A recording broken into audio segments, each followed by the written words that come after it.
Welcome back everyone, let's play Nighty Nightmare. We're flying in formation here.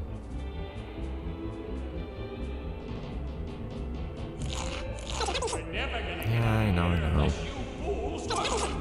Let's just respawn the same place, whatever. Oh, it changes the position of enemies too. I mean, stop focusing on me. Stop focusing on me! I have no health. It's really annoying.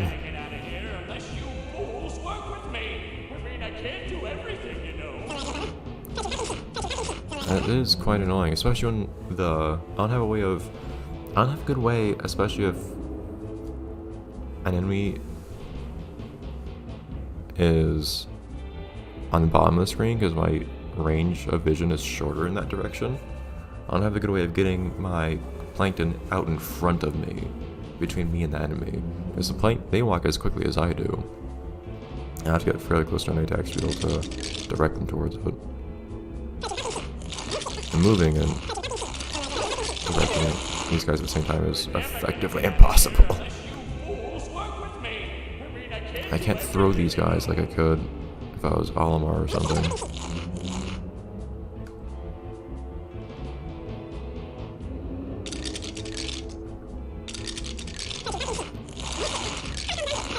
All of you guys, well, one of the planktons just kind of not doing its job.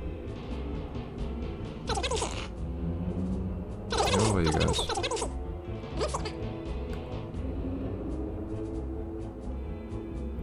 Alright. Making progress. I do wish this game did the whole thing of like introducing new mechanics as time goes on and whatnot. Oh man, they're just pushing them. Because I noticed the levels in this game can just be the same thing over and over and over for a while.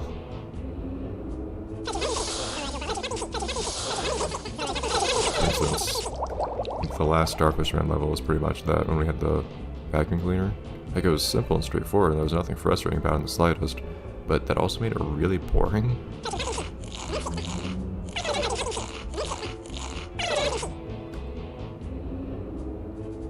I just walk around, find another enemy, attack them. Walk around, find another enemy, attack them.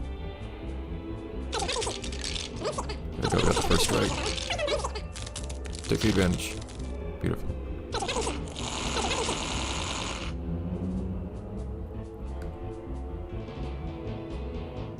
I wish you guys could see my inputs here so you'd see why I'm actually clicking and right-clicking and whatnot.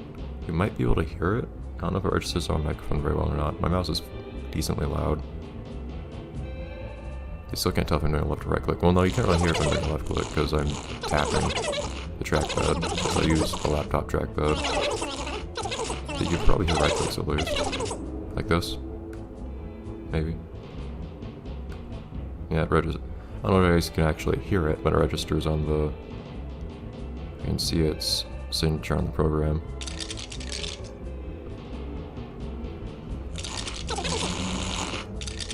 Yeah, I think I just missed one guy.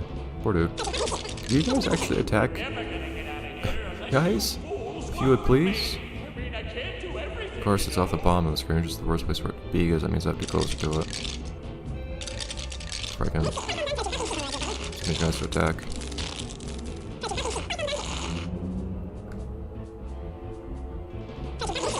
Spongebob fish are always kind of weird to deal with. Sometimes we have to chase them down, sometimes they run away. Sometimes they attack us.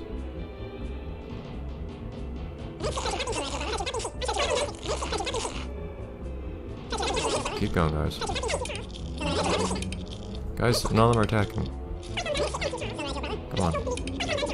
I'll help you do your part, except for me.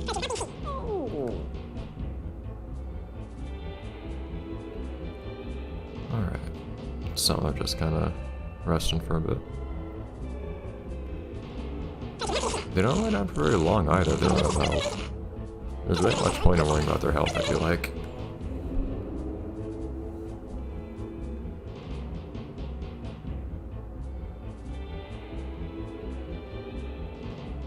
Alright. Well, if we have all the plankton, we should probably be close to finishing level, I think. No, not me.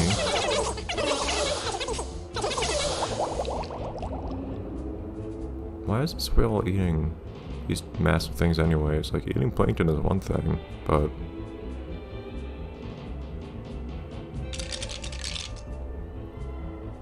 Get him. This takes a long time to actually send everybody after a particular enemy or whatever. For some reason there's like a cooldown on time between sending one plankton after something and sending another plankton after it. Just a little further. Once we reach the mouth, we'll be home free. At least the game's claiming they're almost done. 'Cause I like this idea here and whatnot, but it's getting a little monotonous.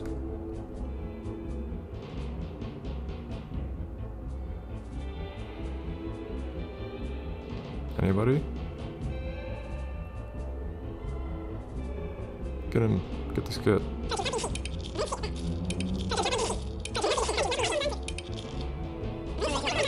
I said get him. All of you. It's just so funny to me about how the plankton just lie on the ground when they run out of life. With their eye open specifically. There's a problem. It's a giant skid that's below me. That means I can't really get him in my range of vision without aggroing him. Which means I can't get the first strike. Get this guy, please. All of you. Yeah, some of them just kind of stop fighting every now and then for some reason.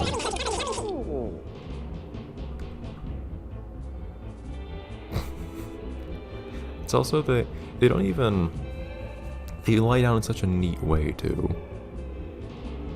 Such a neutral position. It's not like they've been, like, knocked out and knocked to the ground or anything. Well, I was gonna do the stealth approach. They just kind of stop. They just kind of give up.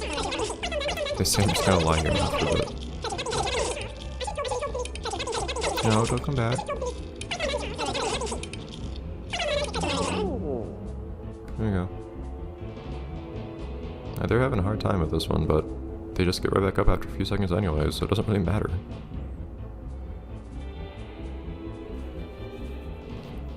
Alright. We're at the end like promised. We don't care that we're missing a plankton here. Convenient that this mouth is open. Yeah! Beautiful. And now, after overcoming insurmountable odds, Plankton addresses his loyal followers. But it's not over yet, you weak-minded fools! To get this big mama to spit us out, we need to give her a little motivation. Oh, so it is get to closed. work and wreak as much havoc as you can in here. And that is just what they did. They stomped, kicked, and pounded on the whale's tongue as hard as they could. But wait! A Krabby Patty recipe book! Wait! Wait!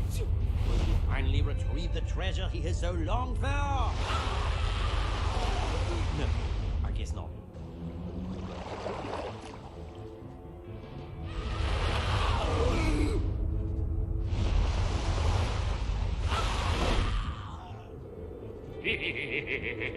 Pickles, yes.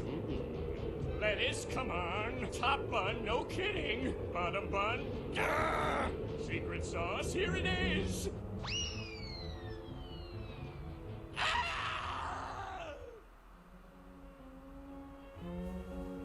Alas, it was just not meant to be.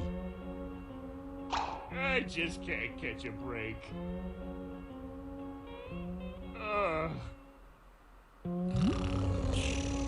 That was all of it. I thought there was gonna be... I don't remember seeing the level complete text at the first level. Jeez, that first level was really short. Well, there's not much left to do in this episode then. Kinda did everything. So that's everything in this game, and I was pretty much right on the money. It was right about 2 hours this whole game. Look at that. So it kinda leaves me without anything left to do now. Oh, awesome.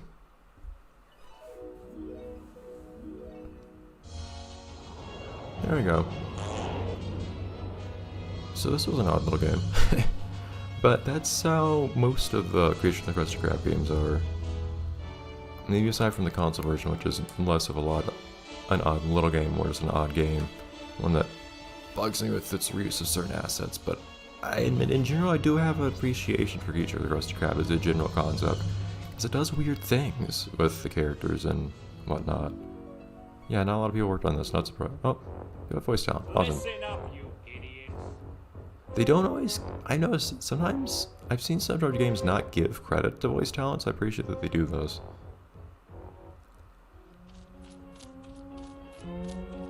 So this was, I mean, this wasn't particularly fun. It was just a cheap little licensed game.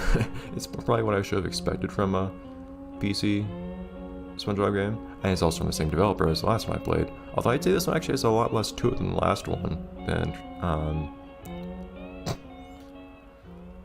This one has a lot less to it than Operation Krabby Patty. Like, on a pretty massive scale. Like, it's pretty much almost all in the same engine. I think they're like... How many levels actually have different kinds of gameplay? I think the only one that actually has different gameplay is the one Starfish Man level, where it's a top-down shooter instead. That aside, I think they're all the same thing. So they made one really simple engine, and just did everything inside of that, which wasn't especially interesting, and that's not much of a realization of the Creature from the Crusty Crab concept as I appreciate it. What I really liked with the Creature from the Crusty Crab concept was it allowed you to explore lots of different kinds of gameplay. The gameplay could change as much as the setting and whatnot changes, especially in the GBA version where you just have a bunch of back-to-back menus that are totally different. But, oh well. It was still nice getting to see that it actually explores new concepts in other Creature from the Crusty Crab games. I'm curious to just kind of consider this part of the Creature from the Crusty Crab series, though. Series, quote unquote, but that's how it is with licensed games sometimes. You have it ported, quote unquote, to different systems, but every version is completely different. It's a completely new interpretation of the same concept, which is something you never really see with non-licensed games normally. I guess sometimes you see them, like with, GBA ports of certain games like San Antonio Hot Games and Jet Set Radio, where that basically is the same game on the GBA somehow, even though the GBA can't handle that same game. But man, do they try to make the same game on a different platform. But no, in licensed games, sometimes like the Nicktoons series, for instance, whenever you took one of the Nicktoons games like Nicktoons United and played it on each different system, on console, I don't know if it was on PC, I don't think so. No, it wasn't, as I played all of the Nicktoons games, I'm pretty sure. On DS, on GBA, they were all very different to play, absolutely very different, even though they had the same basic concept. They had very different interpretations of the same concept, especially Attack of the Toy Bots, I think, in particular. And even if all the individual games aren't always that great, it is interesting that each one has different takes on the same idea, which I don't think... I can't think of any other case, really any other case of getting to see that. Even with things like Jet Set Radio being on console and on GBA, because the GBA version just tries to be what the console version was. Regardless, I think I've shared enough thoughts about this. We've reached our episode runtime, and there's nothing left to do in this game. I don't think I'll put up any more episodes this week of Spongebob stuff, but I do have another PC game I want to play. I'll probably just jump straight to that next game. Issue being that after the next game I play, next PC game I play, I don't know how to get the other ones running.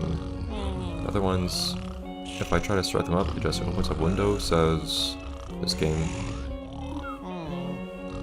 crashed, and then it closes. So I'll have to take a look at how to get that stuff running. How to put some... We'll see if I can get it running. Hopefully. We'll see. Anyways, in any case, bye everyone.